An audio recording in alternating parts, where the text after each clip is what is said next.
Bonjour à tous, c'est Nicolas Pomarède, j'espère que vous allez bien.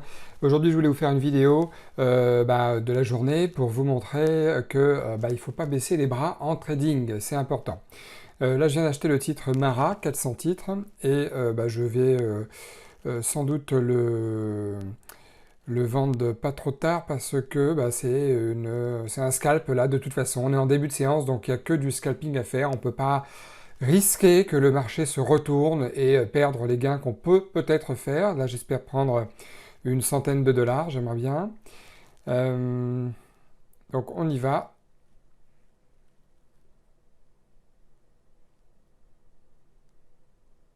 Bon, il veut pas bondir beaucoup plus, c'est pas grave, 100 dollars de gain, c'est très bien déjà. Voilà, ça se retourne le marché tout de suite. Voilà, donc je suis plutôt content pour l'instant du trade. Delta Airlines, très intéressant ce qu'il fait. Je calcule vite la taille et je me précipite pour le prendre parce que sinon je vais le regretter. Voilà, regardez, c'est cette grosse bougie-là qui m'a donné envie de le prendre. Un avalement haussier par rapport à la grosse bougie rouge juste avant, qui fait que Delta Airlines, il est sur une tendance haussière et que les acheteurs ont repris la main tout simplement. Donc là, c'est très très bien quand il y a une grosse bougie rouge suivie d'une grosse bougie verte derrière. C'est très intéressant pour moi. Donc là, pareil, c'est scalping. Je ne vais pas pouvoir me permettre d'attendre trop longtemps et d'espérer d'avoir un risk-reward de 1 pour 2. C'est trop, c'est trop demandé, clairement. On peut pas, c'est trop. Ça arrive hein, sur les US d'avoir un risk-reward de 1 pour 2. Mais là, voilà, je sors 80 dollars. J'étais à 130 dollars. J'ai pas su le choper au bon moment. Mais c'est pas grave. Très bon scalp quand même parce que l'important, c'est que là, on est rentré au bon moment, tout simplement. Alors là, pareil, le titre Mara, je vais peut-être le reprendre une seconde fois, là, parce que à ce niveau ici, avec un stop, bien entendu, ici, parce qu'il a l'air d'être bien impulsif aujourd'hui. J'espère qu'il va casser, on n'est pas loin de ses plus hauts, là, à 26,41. Donc on n'est pas loin de ses plus hauts, et quand on frôle les plus hauts d'une action, généralement, elle les transperce, donc j'espère que ça va être le cas, et on va voir ce que ça donne.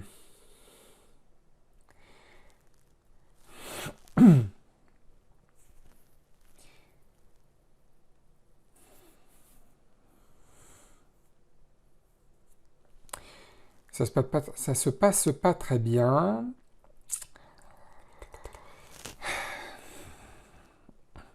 Ça, c'est un des trucs qui arrive 5 fois sur 10. 5 trades sur 10, c'est quelque chose qui m'arrive à moi aussi. Voilà, j'ai perdu. Donc, du coup, entre le gain de tout à l'heure et la perte de maintenant, j'ai perdu. Le fait de rentrer sur le trade et que instantanément ça se retourne. Euh, ça arrive à tout le monde, voilà. Voilà, y a rien, il n'y a aucune explication possible. Ça arrive à tout le monde. Le véritable point où j'aurais dû mettre mon ordre d'achat, c'était à 26,42. Comme ça, le marché les aurait transpercés, peut-être. Et là, c'est ce que je fais. Je mets mon ordre d'achat quasiment à 26,42. Voilà. Et après moult pullback, il va peut-être enfin casser les 26,50 qui devrait être impulsif. Et vous voyez, j'aurais peut-être pas été stoppé finalement. Je suis sorti étant persuadé que je me serais fait stopper. Mais de toute façon, je me connais. Même si j'avais pas été stoppé, j'aurais renforcé ma position là à ce niveau ici. Donc, on va voir ce que ça donne. Tant pis, si j'ai perdu, je peux peut-être pas me refaire, mais faire un trade qui a l'air d'être toujours valide. Finalement non, il n'arrive pas à transpercer les 26,50. On est en train de perdre 88 dollars encore, donc je vais pas tarder à sortir. Non, là, il n'y a rien à faire du tout. Pourtant, bon, j'allais dire les indices sont aussi à droite, mais pas tellement, en fait. Donc, des fois, on se dit pourquoi j'ai rejoué alors que j'avais gagné 2 trades avant. Je serais sorti avec 180 dollars de gain. J'aurais terminé ma journée en 5 minutes, mais non. 96 de perte finalement. Là, je suis un petit peu dans le rouge. Là, je dois être à moins 10, moins 15 dollars entre mes gains du début et mes pertes suivantes. Alors voilà, 2 gains, 2 pertes. Ouais, je suis à une petite perte là du coup. Donc c'est ça qui est difficile, c'est de se dire est-ce que je retente le coup. Voilà, 14 dollars de perte. Est-ce que je retente le coup alors que j'ai déjà gagné 2 trades? Oui, parce que si vous avez d'autres belles occasions, même si elles ne se concrétisent pas, il faut le faire. Sinon, vous allez vous arrêter pour rien des fois, alors que vous êtes sur une belle lancée. Delta Airlines, là je le reprends une seconde fois, parce que j'ai l'impression qu'il va casser les 42 $. Là il fait un double pullback, il rebondit, vous voyez, il a rebondi une fois sur le VWAP ici, il rebondit une seconde fois, le nouveau pullback là, sur le VWAP, et s'il casse les 42, voilà, je vais mettre un ordre d'achat stop. Voilà, eh bien, je vais le prendre à l'achat, parce qu'il est très intéressant, Delta Airlines, là, aujourd'hui, pour du day trading, bien sûr.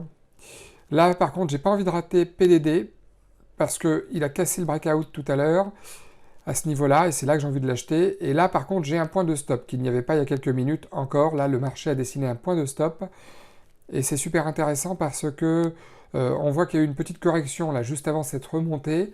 Voilà, ici, vous voyez.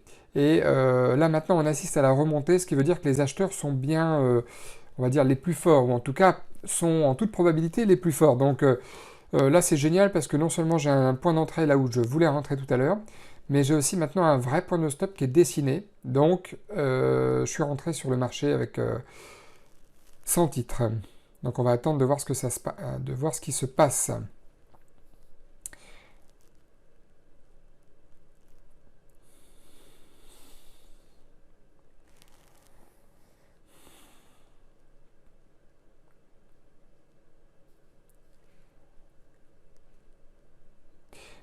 Le timing, c'est quelque chose de très important parce que plus vous avez un timing qui est bon, moins vous souffrez en étant dans le rouge longtemps.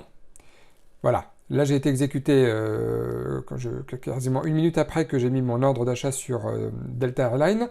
Et vous voyez, 2 minutes après, voilà, très bon timing. Le marché décolle vraiment bien. Donc, le timing est très très important. Là, gain latent 220 $. C'est très bien. Je vais voir si je peux prendre 500 titres là au niveau de l'alerte qui est dessiné ici en noir. Regardez le pic de volume qu'on a au moment où le marché monte.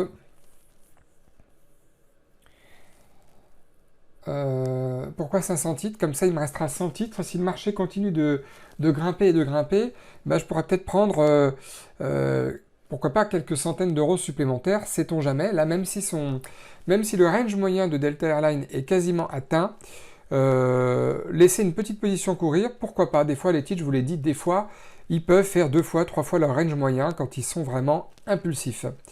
Mais étant donné que, voilà, là, je vais prendre 400 titres sur les 500, étant donné que le range moyen a été atteint, je vais quand même sécuriser une partie des gains, là. Voilà, 500 titres. 500 titres sur les 600, excusez-moi, j'avais dit 500. Donc là, je remonte mon stop quasiment au niveau 0. J'ai une petite position qui court toujours, donc on va voir. Ça se trouve, cette position là de 55 $ va peut-être me faire gagner 200 $ de plus, on ne sait pas. Donc je préfère la garder. PDD se passe bien. Maintenant, PDD est plutôt sur une phase corrective. On est en train de gagner 120 $. C'est-à-dire que là, il est haussier. Il est aussi également sur le fond, mais sur un graphique 2 heures et même 15 minutes, il est un peu correctif. Là, il remonte, ok, mais sinon, il casse pas des plus hauts sur un graphique journalier. Mais ce qui est intéressant, c'est qu'à droite, les indices, eux, sont en train de se retourner à la hausse et pour de bon. Donc ça, c'est très intéressant pour nous.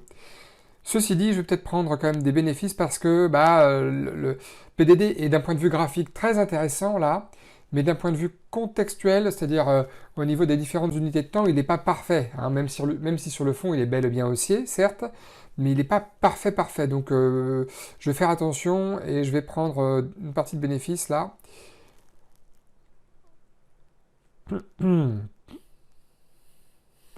N'hésitez pas à vous abonner à la chaîne aussi pendant que j'y suis. Cliquez sur la petite cloche, comme ça vous recevrez les vidéos quand elles sortiront. Et puis voilà, j'ai sorti avec 80 titres, 77 $. Et puis n'hésitez pas à mettre un pouce aussi pour m'encourager. Ça me permettrait de voir que les gens aiment les vidéos. Donc c'est très bien. Donc voilà, là je ne vais pas vous faire attendre plus. J'ai quasiment rien à perdre derrière, 10 $ sur chaque trade grosso modo. Donc plus de vert que de gain. Vous voyez l'importance de ne pas baisser les bras en trading. Parce que j'ai vu d'autres belles opportunités. J'aurais pu m'arrêter avec les 2 premiers trades, je ne l'ai pas fait. J'ai perdu après, ce qui fait que j'avais une journée flat. Finalement, j'ai vu deux belles autres opportunités derrière, je les ai prises, et résultat des courses, 347 $ de gain. Enfin, en vérité, voilà, sur le même compte, ne tenez pas compte de ça, vous voyez, j'ai pas fait 9 positions de gagnantes et 2 perdantes, c'est bizarre, parce que des fois pour All-Time, enfin bref, voilà. Donc, en fait, j'ai gagné 310 $ sur la journée parce que je me suis fait stopper les deux autres positions. Les gains latents ne sont pas allés jusqu'au bout, mais c'est pas grave. Donc la journée est finie à plus 310 $ et quelques. Voilà. Aussi, n'hésitez pas à vous abonner dans la description, enfin vous abonner, à vous inscrire sur le cercle privé que je mets en place. Comme ça, dès que je ferai des sessions live, je pense une fois par mois sur YouTube en direct live, vous serez prévenu. Dès que je ferai des events quels qu'ils soient, vous serez prévenu. Dès que j'aurai des nouvelles choses à vous présenter, vous serez prévenu en avant-première. Être abonné, c'est bien, c'est gratuit, il n'y a pas de souci. S'abonner au cercle privé, s'inscrire au cercle privé, c'est bien, c'est gratuit aussi, mais ceux qui s'abonnent au cercle privé, c'est ceux qui ont envie d'en apprendre plus, d'en savoir plus, donc n'hésitez surtout pas à le faire, c'est encore plus important que d'être abonné. Voilà. Qu'est-ce que je voulais vous dire d'autre? Donc, bon, l'exemple de cette journée, il est très simple, hein, faut pas baisser les bras, j'ai gagné, j'aurais pu arrêter au bout de 10 minutes de trading avec 180 $. Finalement, j'ai vu deux belles autres opportunités sur Mara notamment. Ça n'a pas porté ses fruits à 2 reprises. Ensuite, je me suis bien rattrapé sur le titre PDD et sur le titre Delta Airlines. Donc, c'est ça le trading. Des fois, on peut commencer avec des gains et finir en flat, ou même des fois finir négatif. Hein. Et des fois, on peut commencer négatif et finir en positif. Donc, c'est pas une histoire d'un jour sur deux, c'est vraiment une histoire de position gagnante et perdante, de probabilité de succès et de séries de gains ou de pertes, voilà, qui vont influer sur le résultat final. Bon, en tout cas, moi je vous souhaite une excellente journée. Comme d'habitude, n'hésitez pas à laisser un commentaire si vous voulez. Et puis en tout cas, je vous dis à très bientôt. Excellente journée à tous.